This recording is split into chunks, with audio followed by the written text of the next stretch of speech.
It's a battle to secure the Lebanese border and drive out hundreds of militants allied with Daesh and Jabhat Fatah al-Sham, a former al-Qaeda affiliate. The powerful Lebanese militia, Hezbollah, is leading the fight. But the drive to reclaim the area, which straddles eastern Lebanon and western Syria, has raised concerns over the safety of tens of thousands of refugees in the nearby city of Arsal. Earlier this month, Hezbollah brokered a deal to return 250 refugees in Arsal to Syria.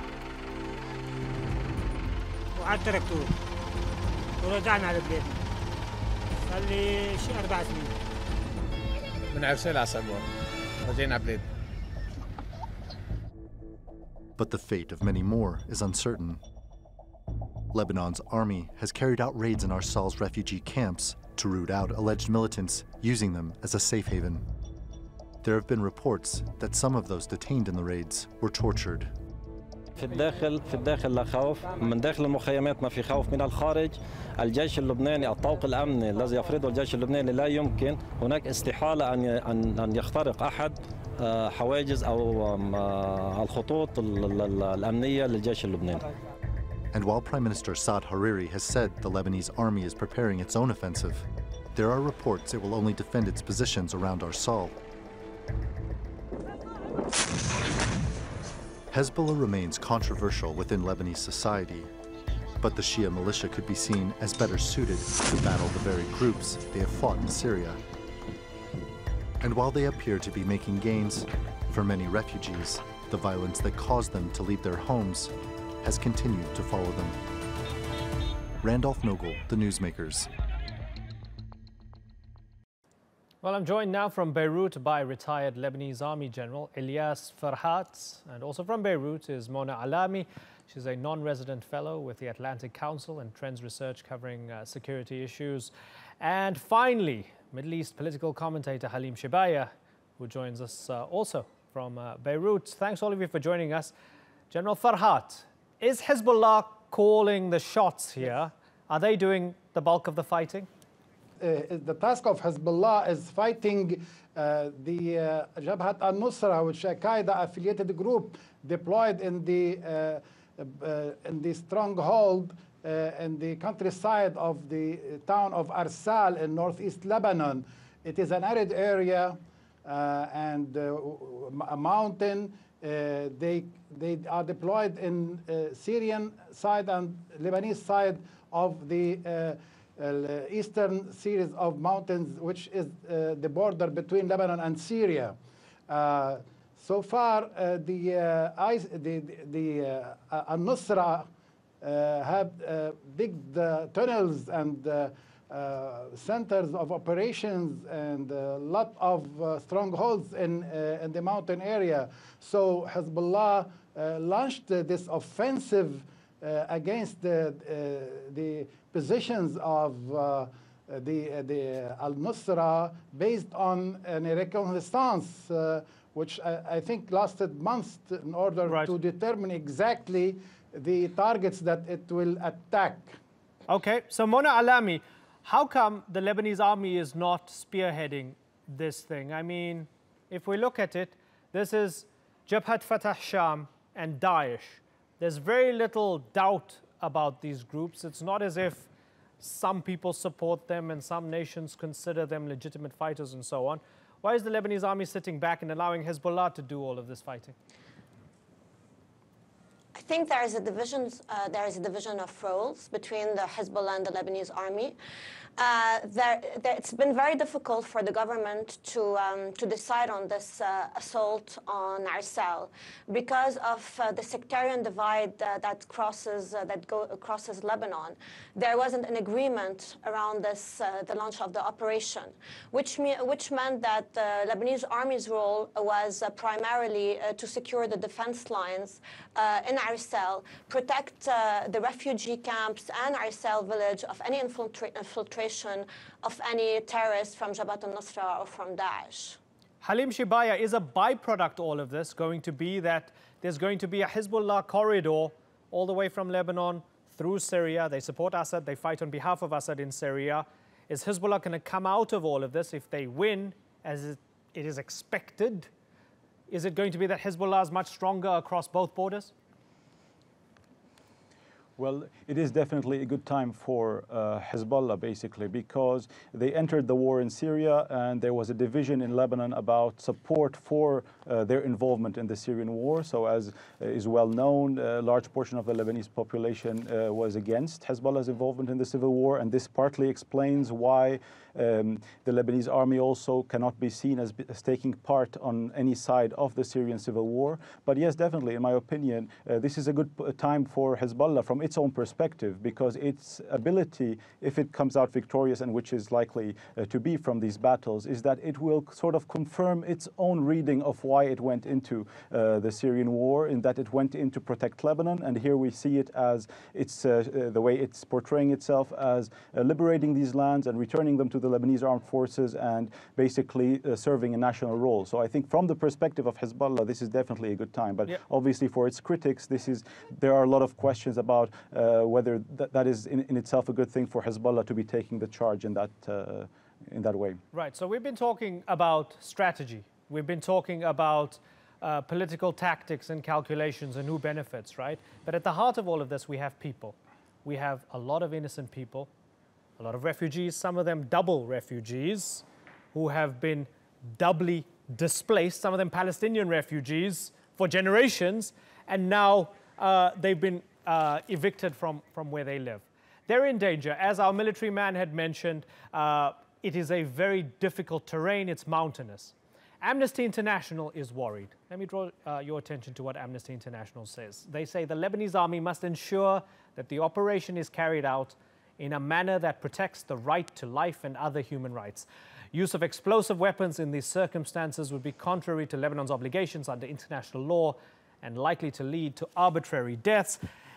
Ilyas Farhat, is the Lebanese army and Hezbollah, whoever's fighting Daesh and whoever's fighting Jabhat Fatah Sham, are they taking all necessary precautions to ensure that civilians don't get killed?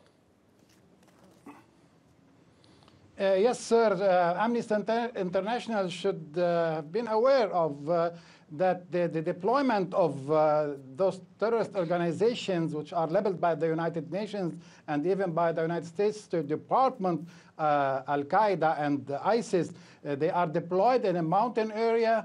There are no civilians, no villages, even no trees, no forests. It is a stronghold. It's not a city as Raqqa or Mosul or anything else. So the fight is definitely the stronghold of terrorist organization. But Mr. Farhat, what about the refugees? Where are they? In Arsal. I'm sorry. You say they're fighters in the mountains, but I mean, yes. all the available evidence seems to show that all the way. Let me continue. Hold on, just for a second. But I just wanted to jump in for a second because you made a point that I want to clarify here, if you don't mind. From the Lebanese side all the way to the Syrian side, it seems to be that from Arsal all the way across Syria, you have refugees. You're saying that they're just fighters that they're targeting. My understanding is that the fighters are among the refugees. Okay, sir. The camps of the refugees are outside Arsal and outside the stronghold. In between them, the Lebanese army is deployed on the hills overlooking the situation. And the main task for the Lebanese army in this operation is to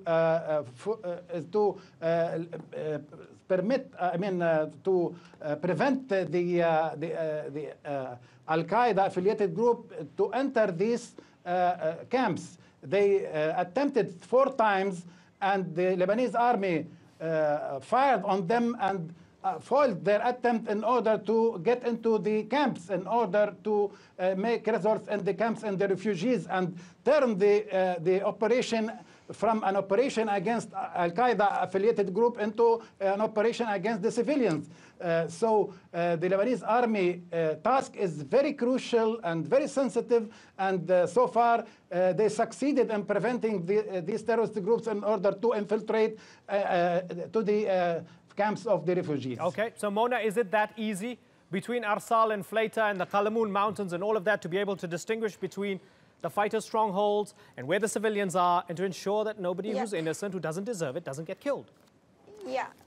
Look, I'm going to expand a bit on what the general said. It is true that refugee camps are mostly around Arsal and in Arsal, away from where the battles are taking place. However, I think in the aftermath of Arsal, the Lebanese government will have to face the question of what was going to happen with the Syrian refugees. There is an accumulation of tensions between Lebanese and Syrian refugees, and I'm talking about Lebanese of all sects. We're also seeing hate crime going on in Lebanon. We've seen the video of Syrian that was being beaten and humiliated by Lebanese. We've seen the incident that happened during the raid of the mysterious death of 4 Syrian refugees during the raid on Arsal camp, when there were 5 suicide bombers that detonated their explosive vest. So this is causing an accumulation, and we've seen also that ISIS has been able to infiltrate Syrian refugees. Given the very hard living conditions these Syrian refugees are living in Lebanon, given that there is no decision of what to do with them, I think that this accumulation and the infiltration might increase and might pose a greater threat in terms of security condition. And that's a very grave question. But however, I would like to also add to what Halim was saying about Hezbollah. Something that he didn't mention is that Hezbollah now, with the Jord of Arsal, is going to be able to secure a safe zone that stretches from Qusayr to Zabadani. And that's a region that Hezbollah has mostly control over. And I think that's a main concern for Hezbollah and a big victory for it. Yeah, okay. Interesting addition to that. Halim, let me ask you about the Lebanese army's track record then, and the track record of trying to root out extremists. I remember when we covered Nahr al-Barid in 2007, they pummeled that Palestinian refugee camp because there were extremists among them. This is predating Daesh, predating some of the contemporary troubles. It took 5 or 6 years before the camp was rebuilt, and there wasn't really a plan for those Palestinian refugees. With that in mind, can people be forgiven for being very skeptical about what comes next for those refugees and the civilians in Arsal? Well, the hope is that, as was mentioned by the general, is that we hope that the Lebanese army will be able to protect these refugee camps, and the big hope, and hopefully that the refugee camps will not become involved in these fightings, because I think once there would be any fightings coming from within the camps, then it becomes extremely difficult to differentiate, as you were asking, between fighters and civilians. And as you well know, in armed conflicts and in wars, one of the main criteria is to try to distinguish between civilians and combatants, those who are taking part in the hostilities, those who aren't. So at the moment, from the media reports that I am able to see that are coming out from these from the military operations, it seems that at the moment they are limited to fighters in the mountainous areas. So hopefully the army will be able to keep protecting it. I think this time around the army has a knowledge that it's important to differentiate between the refugees and the armed forces. So yesterday, from the fighters. So yesterday I saw there were pictures coming out from these areas showing the army helping refugees, showing the army carrying, helping the refugees flee from certain areas. So I think there is a bit more awareness that it is important to have an appreciation that refugees should not become involved in the fighting, because we do not want more innocent people. And you did mention Nahr al-Barid, which was, yes, unfortunate, because it is extremely hard to be able to, once you start bombing these camps, to differentiate between civilians and fighters. But at this point, I think, at this point in the fighting, I'm in the studio now, I'm not sure what will happen next, but it seems that it's under control. And Mona, as we look at the effects on Lebanese society, at the beginning of the Syrian war, we saw that the refugees flooded across. And then we saw Hezbollah get involved with Assad. So then some Lebanese went to the war. And now we're seeing the war almost coming to Lebanon itself. It's on the border. Do you expect it to encroach deeper into Lebanon? And to what extent has that war fundamentally divided Lebanese society on sectarian and political lines? Yeah, I think that there is a big divide along sectarian lines when it comes to the Syrian war. However, I think the Lebanese are also very worried of the expansion of any terrorist threat in Lebanon. This is why I think that the narrative of Hezbollah is gaining more resonance among, for example, not just its traditional base, which is the Shiite popular base, but more among Christians, because its narrative that it's fighting, takfiris and terrorists as well as the Israelis in Syria, when it does operation like Arsal, well, it kind of gains in legitimacy and credibility. But as I told you before, I think that despite the division around the issue of the Syrian war, tensions between Syrian refugees and Lebanese are across all sects, and this is what is worrying. There are limited resources, and people and Syrian refugees are competing with Lebanese on these limited resources and employment opportunities, and this is where the threat is in terms of tensions. General Ilyas Farhat, has this war divided your country and your society further?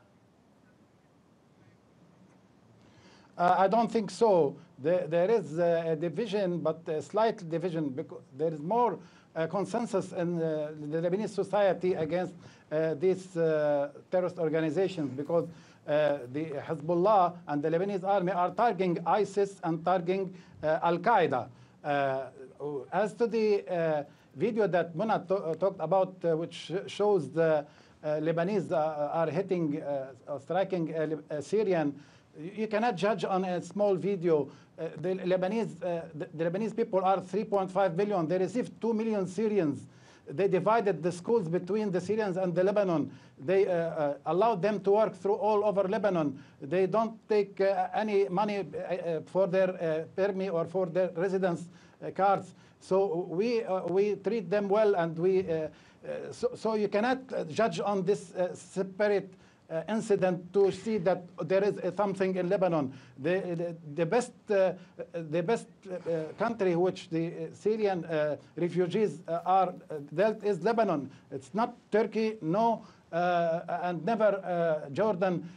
Ask themselves. But now nowadays some people are exploiting the Syrian refugees. Suddenly they love them. And suddenly because the ISIS and Al-Qaeda are under attack now, so in order to make some shadow situation, to shadow the situation, they are talking about the Syrian refugees, but the Lebanese army, the Lebanese state, the Lebanese people General from Farhat, all, we have to ask from about all this. confessions. Certainly. They are keen to protect. But the we have Syrian to ask about this, refugees, right? all the Certainly, people. but we can't give.